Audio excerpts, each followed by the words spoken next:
Hello everyone. आज हम SST का क्लास 8 का चैप्टर नंबर 1 उसको आगे डिस्कस करते हैं, समझते हैं, जो कि हमारा चैप्टर का नाम है natural resources and there use. तो लास्ट क्लास में हमने देखा था कि नेचुरल रिसोर्सेज क्या होते हैं, कब नेचर हमारा रिसोर्स बन जाता है और क्या होते हैं नेचुरल रिसोर्सेज। तो आज हम देखते हैं कैटेगराइज ऑफ नेचुरल रिसोर्स को हम कैसे कैटेगराइज कर सकते हैं।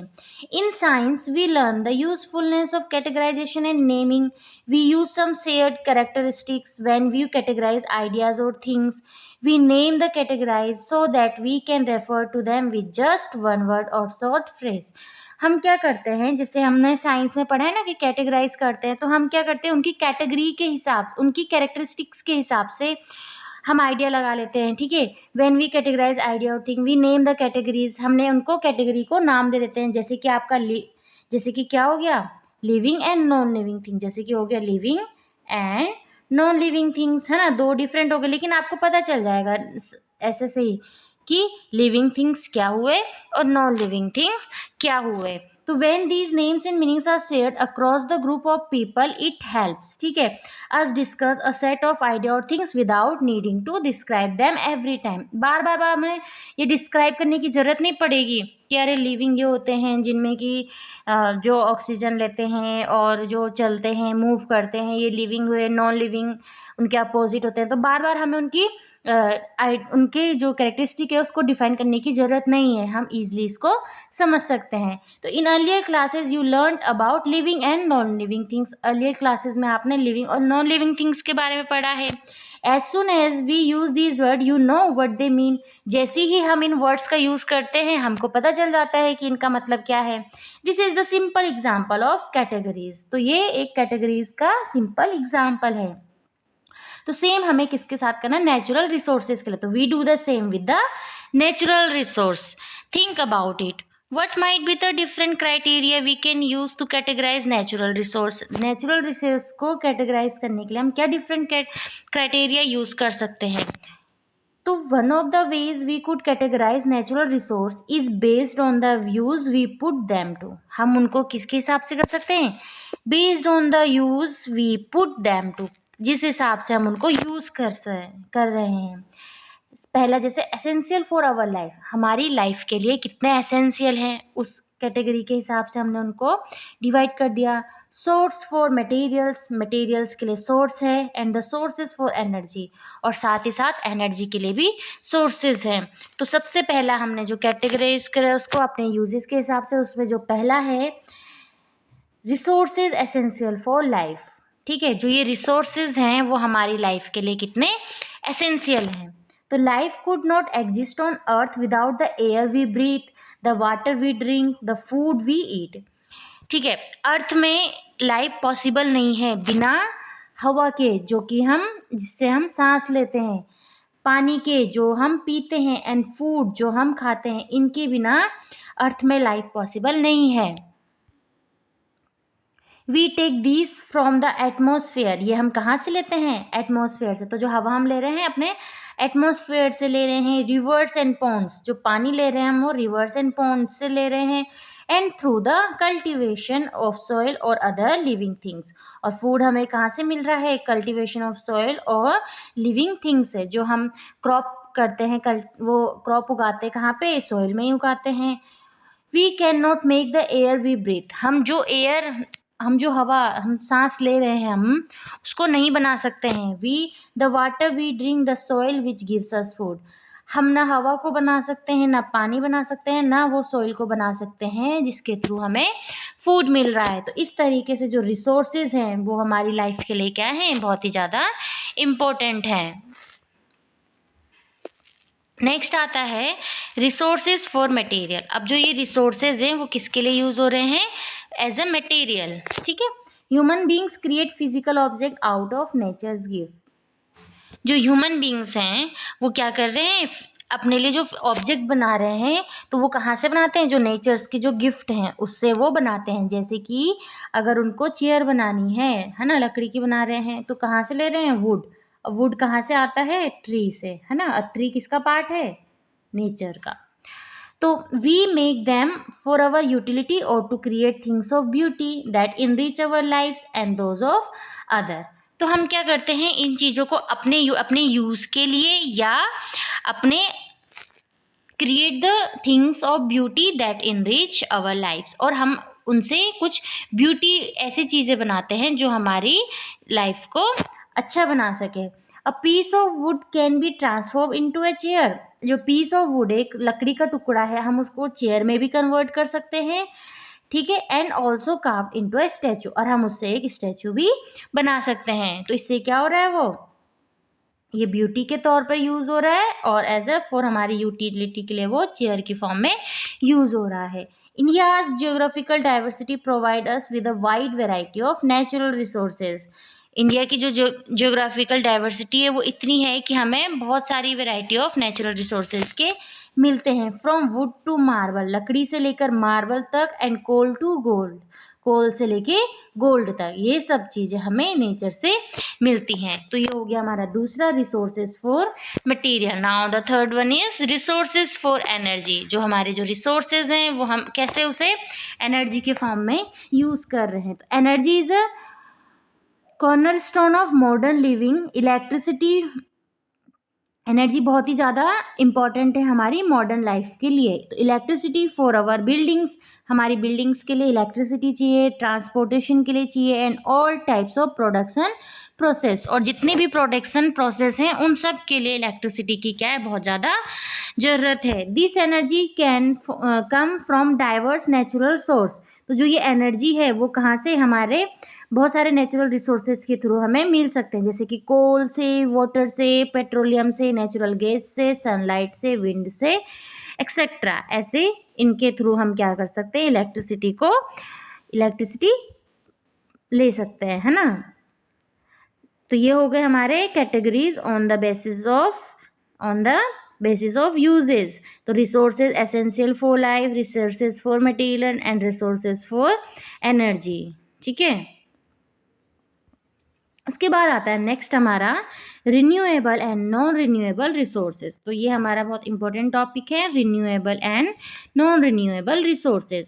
अ second way of categorising natural resources could be based on whether they are renewable or not. तो अब हमारा जो दूसरा तरीका है, हम उसको इस हिसाब से, किस तरीके से वो रिन्यूएबल हैं या नहीं है, इस हिसाब से हम उनको कैटेगराइज कर सकते हैं। तो सबसे पहले तो हम देख लेते हैं कि रिन्यूएबल और नॉन रिन्यूएबल, इनको अच्छे से समझेंगे। तो a general principle of nature is that it function in a restorative and regenerative way. तो जो नेचर का जो प्रिंसिपल है, नेचर का जो सिद्धांत है, वो किस फंक्शन में किस फंक्शंस के हिसाब से चलती है, कि वो रीस्टोरेटिव है और वो रीजनरेटिव है, ठीक है। तो रीस्टोर मतलब दोबारा से उसको स्टोर करना, और रीजनरेट मतलब दोबारा से उसे जनरेट कर देना। तो restoration is the process of returning something to its original healthy state if it has been degraded और डैमेज, ठीक है। रीस्टोरेशन क्या हुआ, कि अगर कोई चीज़ खराब हो गई है तो दोबारा से वो उसकी रियल फॉर्म में आ जाना, ठीक है, उसकी ओरिजिनल हेल्दी फॉर्म में आ जाना, तो उसे क्या कहते हैं, रीस्टोरेशन। नेचर हील्स, ठीक है, renews the maintains herself over time. तो नेचर क्या करती है, हील करती है और अपने आप को मेंटेन कर देती है टाइम के साथ। A cut on your skin will normally heal. हमारे हाथ में जैसे कट लग जाता है तो वो कुछ टाइम बाद अपने आप से ठीक हो जाता है। A forest recovers after a wild fire. तो अ फॉरेस्ट रिकवर्ड, जैसे फॉरेस्ट क्या हुआ, अगर फॉरेस्ट में आग लग गई तो वो क्या होता है, रिकवर कर लेता है, ठीक है। तो ये क्या हो गया, रीस्टोरेशन। तो रीस्टोरेशन एक ऐसी प्रोसेस है, process of returning something to its original state, ठीक है। जब हम क्या करते हैं, जब क्या हुआ, कोई एक ऐसी अ, ऐसी ऑब्जेक्ट है या कोई चीज़ है जो डैमेज हो रही है या डिग्रेड हो रही है, और वो कुछ टाइम बाद अपने ओरिजिनल स्टेट में आ गई है, तो उसे क्या कहते हैं हम, रीस्टोरेशन, ठीक है। अब उसके बाद आता है रीजनरेशन। तो रीजनरेशन क्या हुआ, रीजनरेशन गोज बियॉन्ड रीस्टोरेशन, ठीक है। It is about nature's ability to create new life and the condition for thriving. Next आता है we plant tree in area that may have lost them on account of human intervention like clearing forest for housing. ठीक है, planting the type of trees that were originally growing there restores an ecosystem. The trees provide food and shelter for birds, squirrels and other creatures, enabling life to return. ठीक है, we plant tree in area that may have lost them on account of human like clearing forest for housing. अब मान लो कोई एक ये है, यहाँ पे फॉरेस्ट है हमारा और इसको क्या कर दिया है, साफ कर दिया, काट दिया है ना। इसकी जगह पे क्या बन गया, ह्यूमन ने अपने काम के लिए यहाँ पे क्या कर, हाउसिंग के लिए, मान लो घर बनाने के लिए यहाँ पे इसको कट कर दिया। लेकिन इतनी ही एरिया में अगर दोबारा से हम क्या कर रहे हैं, ट्री को प्लांट कर रहे हैं। ठीक है, तो वो जो ट्री है वो क्या करते हैं, tree provide food and shelter for birds, squirrels and other creature. ठीक है, तो वो क्या करते हैं, रिस्टोर कर रहे हैं इकोसिस्टम को। Nature's working cycle where there is no waste. Nature किस साइकिल में वर्क करती है, नो वेस्ट के। Take a forest, let's say a tree fall in the forest. मान लो एक ट्री है और वो क्या कर जाता है, फॉल कर गया, वो ट्री गिर गया। ठीक है, it decompose with bacteria, fungi and insect feeding on them. तो ये डिकम्पोज होगा, ये डिकम्पोज होने लग जाएगा किसके through, bacteria, fungi and insect के through. The tree become part of the soil enrich. और जो ये ट्री है वो सोइल को क्या करेगा, सोइल को और भी ज़्यादा उपजाऊ बनाएगा। New trees and plant grow from seed. और इसके जो सीड होंगे उससे न्यू प्लांट ग्रो करेंगे, ट्री बनेंगे। तो eventually some will fall and the cycle start again. तो इससे क्या होगा, साइकिल दोबारा से स्टार्ट हो जाएगा। तो क्या हुआ, एक ट्री है वो नीचे गिरा। ठीक है, एक ट्री है वो नीचे गिर गया, फिर दूसरा उसको बैक्टीरिया उसके थ्रू सोइल इनरिच हुआ। ठीक है, फिर हमारे जो सीड थे उसके थ्रू दोबारा से नया पेड़। तो ये साइकिल क्या हो रही है, बन रही है। तो these are the example of nature's principle of restoration and regeneration in practice। ठीक है, तो ये किसके एग्जाम्पल है, रिस्टोरेशन और रीजनरेशन के। अब आता है हमारा रिन्यूएबल रिसोर्सेज। तो renewable resources exhibit these characteristic over time. Most of India has abundant sunshine. ठीक है, इंडिया में क्या है, प्रचुर मात्रा में सनशाइन है। In the natural course rivers are fed regularly by rain. तो रिवर्स को कहाँ से मिलता है पानी, रेन से। मेल्टिंग ग्लेशियर जो मेल्ट हो रहे हैं उसके थ्रू। फॉरेस्ट रिन्यू देमसेल्फ, फॉरेस्ट अपने आप से ग्रो करने लग जाते हैं। Soil replenishes itself through natural process and so on.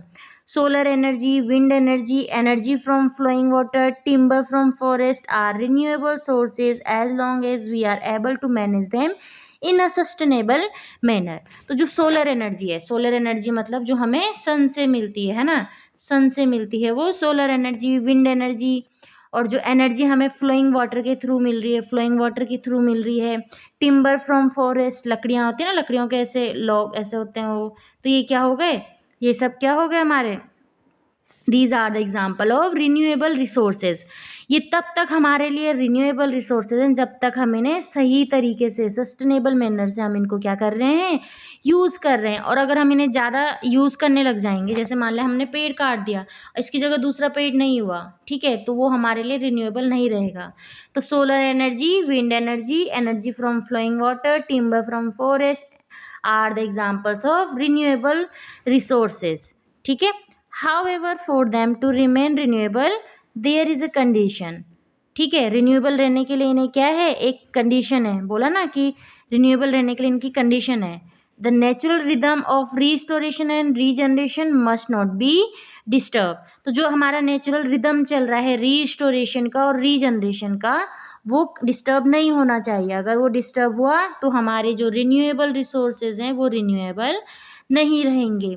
If we harvest timber faster than the forest can grow trees, we will eventually deplete the forest। अगर हम क्या कर रहे हैं, फॉरेस्ट से ठीक है जो लकड़ी ले रहे हैं, अगर हम वो इतनी ज़्यादा स्पीड से कट करें, उतनी ज़्यादा स्पीड से तो फॉरेस्ट नहीं बन पा रहा है। हम क्या कर रहे हैं, धीरे धीरे फॉरेस्ट को ख़त्म कर रहे हैं।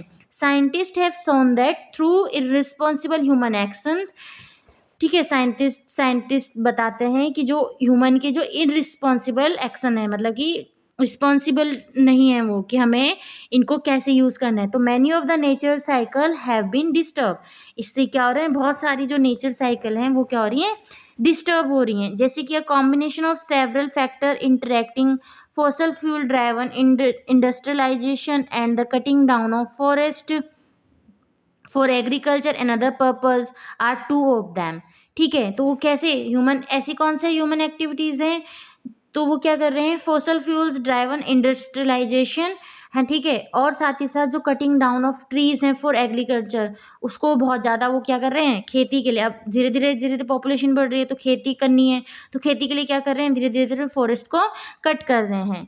तो has led to rising temperature, तो जिसकी वजह से क्या हो रहा है, टेम्परेचर इंक्रीज कर रहा है, टेम्परेचर बढ़ रहा है, and that we are experiencing on account of this. The glacier in some places in the Himalayas are melting at a rate faster than precipitation can replace them। तो क्या हो रहा है, जो ह्यूमन एक्टिविटीज़ हैं, ठीक है, जैसे कि ह्यूमन एक्टिविटीज़ के थ्रू क्या हो रहा है, हमारा जो नेचर्स का जो साइकिल है वो डिस्टर्ब हो रहा है। जैसे कि उनमें से एक एग्जांपल दिया है कि जो टेम्परेचर है वो बढ़ रहा है, तो जिसका रिजल्ट हम कैसे देख रहे हैं कि Himalayas are melting at a rate faster than, जितने ज़्यादा वो जम नहीं रही हैं उससे ज़्यादा स्पीड में वो क्या कर रहे हैं, मेल्ट हो रहे हैं। देखो, this is the implication on water security for the population living in the plains depend on the water tower। उसके बाद है don't miss out traditionally communities. अब ये पहले हमने यहाँ पे पढ़ लिया ना कि इतना ज़्यादा यूज़ कर रहे हैं जिससे कि हमारी जो नेचर का जो साइकिल है वो डिस्टर्ब हो रहा है। तो पहले क्या होता था, traditionally communities had a system of regulating और refraining from fishing during the spawning season to enable the maintenance of the fish population. ठीक है, तो क्या करते थे, फिशिंग जब उनका अंडे देने के समय होता था तो उस समय क्या करते थे, फिशिंग को रोक देते थे ताकि जो फिश की पॉपुलेशन हो वो मेंटेन रह सके। However the commercialisation of fishing resulted in over fishing. अब क्या कर रहे हैं, हम उसे कमर्शियल लेवल पर यूज़ कर रहे हैं, तो जिसकी वजह से क्या हो रही है, ओवर फिशिंग हो रही है। In the case of type of fish called tuna, for example, the rapid and extensive decline in their population led to some agreements on control of fishing. ठीक है, ये क्या हो रहे हैं, धीरे धीरे इनकी क्या हो रही है, कम होते जा रहे हैं ये। तो nevertheless this important type of fish that keeps the ocean ecosystem in balance, ये क्या करती हैं, जो ये फिश होती हैं, ट्यूना फिश हैं, ये ओशियन के इकोसिस्टम को बैलेंस करके रखती हैं बाय कंज्यूमिंग स्मॉलर फिश। ये क्या करती हैं, बड़ी फिश हैं तो ये छोटी फिश को खाती हैं। Smaller fish like shrimps etcetera is on a decline. तो ये सब क्या होते जा रहे हैं, ओवर फिशिंग हो रही है, जिसकी वजह से उतने वो हो नहीं रहे हैं जितनी ज़्यादा स्पीड में वो ख़त्म हो रहे हैं। Do you know the other traditional practice that help the ecosystem to stay in balance. ठीक है, we need industries to produce the goods we consumes. ठीक है, हमें इंडस्ट्री की ज़रूरत तो है जिससे कि जो हम सामान जो कंज्यूम कर रहे हैं उनको प्रोड्यूस करने के लिए। The process also create waste that are frequently discharge into the rivers and other water bodies. अब क्या होता है, कुछ ना कुछ अगर प्रोडक्ट फॉर्म हो रहा है, अगर कुछ ना कुछ अगर प्रोडक्ट फॉर्म हो रहा है तो उसके साथ साथ वेस्ट भी निकलेगा, है ना, वेस्ट भी निकलेगा। तो ये क्या करते हैं, जो वेस्ट हैं वो कहाँ जा रहे हैं, डायरेक्टली देखो यहाँ पे दिखाई दे रहा है, रिवर में या कोई भी वाटर बॉडीज में, जैसे कि पॉन्ड, लेक में छोड़ देते हैं। Often these wasted can not decay to become the food of some life form. Instead, it leads to disturbance in nature cycles of restoration and regeneration, leading to the situation where the river become poisonous and cannot support life। ये हमारे use के लिए तो होते नहीं है, life के लिए किसी के, लेकिन ये क्या करते हैं, इनकी वजह से क्या हो रहा है, नेचर की जो रिस्टोरेशन और रीजनरेशन की जो साइकिल है वो क्या हो रही है, डिस्टर्ब हो रही है। तो इससे क्या हो रही है, जो रिवर है वो क्या होती जा रही है, पॉइजनस, जहरीली होती जा रही है, और वो लाइफ को भी सपोर्ट नहीं करती है। तो waste from industry is often dispose without proper treatment.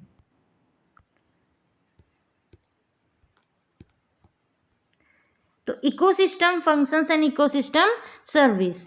Nature has some inherent ways of working. Natures के अपने कुछ तरीके हैं काम करने के। For example tree naturally produce oxygen, tree क्या करती है, अपने आप से ऑक्सीजन प्रोड्यूस करती है। When these natural process benefit humans we call them ecosystem service. तो जब ये ह्यूमंस को बेनिफिट करते हैं, ह्यूमंस को फायदा पहुंचाते हैं, तब जाके हम इसको क्या कहते हैं, इकोसिस्टम सर्विस, यानी कि जो वो इकोसिस्टम वो हमें सर्विस प्रोवाइड कर रही है। We can think of it like this, a forest naturally filters water, जो फॉरेस्ट है वो नेचुरली वाटर को फिल्टर करता है। प्रिवेंट सॉइल इरोजन, ठीक है, सॉइल इरोजन होता है ना, तो तभी तो बोलते हैं हम ज़्यादा ज़्यादा पेड़ लगाने, जिससे कि हमारी जो मिट्टी है जल्दी से बहती नहीं है। And provides habitat for animal. तो जो फॉरेस्ट है वो क्या क्या काम कर रहा है, फिल्टर कर रहा है वाटर को, सॉइल इरोजन होने से बचा रहा है, और साथ ही साथ एनिमल्स को रहने के लिए जगह भी दे रहा है। तो दीज आर इकोसिस्टम फंक्शन, और ये क्या है, इकोसिस्टम के फंक्शंस हैं। तो when we benefit from clean water, protected farmland and pollinated crops because of that forest, we are receiving ecosystem service from nature. तो इस तरीके से जो भी हमें बेनिफिट मिल रहा है उस क्लीन वाटर से, उस फार्मलैंड से, उस पॉलिनेटेड क्रॉप से, उस फॉरेस्ट की वजह से, तो हमें क्या मिल रही है, इकोसिस्टम से सर्विस मिल रही है फ्रॉम द नेचर। ठीक है। A mature tree produce about 275 litre of oxygen per day. ठीक है। This varies a little depending on the type of tree. एक जो मेच्योर ट्री है वो लगभग आपके 275 लीटर ऑक्सीजन क्या करता है, प्रोड्यूस कर रहा है पर डे। ये डिपेंड करता है, ये थोड़ा आगे पीछे भी हो सकता है, depend on the type of tree. A human being need about 350 litre of oxygen every day. अब this can change based on the type of activity that are individual engage in their height, weight and so on. और जो एक आदमी है उसे कितना 350 litre of oxygen की जरूरत है। ये भी थोड़ा बहुत वेरी कर सकती है according to their activity, height, weight and so on. ठीक है। देखो 275 लीटर तो ऑक्सीजन एक पेड़ दे रहा है, और 350 लीटर लगभग इतना एक ह्यूमन बीइंग यूज कर रहे हैं। ठीक है। तो हमारे क्या हो गए ये रिन्यूएबल सोर्सेज। ठीक है। नेक्स्ट आता है हमारा नॉन रिन्यूएबल रिसोर्सेज। तो non renewable resources are created over long period, ये बहुत लंबे टाइम में बनते हैं। They can not be replaced at the rate we use them. For example fossil fuels, जैसे कि fossil fuels and minerals and metals like iron, copper and gold are non renewable resources. तो जैसे आपके fossil fuels, minerals हो गए, metals हो गए, जैसे आयरन, कॉपर, गोल्ड, ये सब क्या है, नॉन रिन्यूएबल है। India has significant quantities of coal reserve. ठीक है। We mine coal to meet our growing need for energy, but it has been estimated that the coal reserve in India may last another 50 years. Last कितने 50 years के लिए ही। The demand for electricity has been increasing, electricity की demand बढ़ती ही जा रही है दिन प्रतिदिन। As the population expand and development work accelerate, जैसे जैसे पॉपुलेशन बढ़ रही है और जो डेवलपमेंट का काम बढ़ रहा है, उसकी वजह से इलेक्ट्रिसिटी की खपत भी क्या हो रही है, बढ़ती जा रही है। Till more sustainable option become available widely we need to use the coal we have judicially. तो हमें क्या करना चाहिए, कोल को बहुत ज़्यादा सावधानी से यूज करना चाहिए। ठीक है। तो इस तरीके से हमने देखा renewable and non renewable resources of energy. Thank you. आज के लिए इतना ही। नेक्स्ट में हम बाद में नेक्स्ट क्लास में देखेंगे distribution of natural resources and it's implications. तो आज के लिए इतना ही। अगर आपको क्लासेस पसंद आए, समझ आए, तो please like, share and subscribe our channel. Thank you.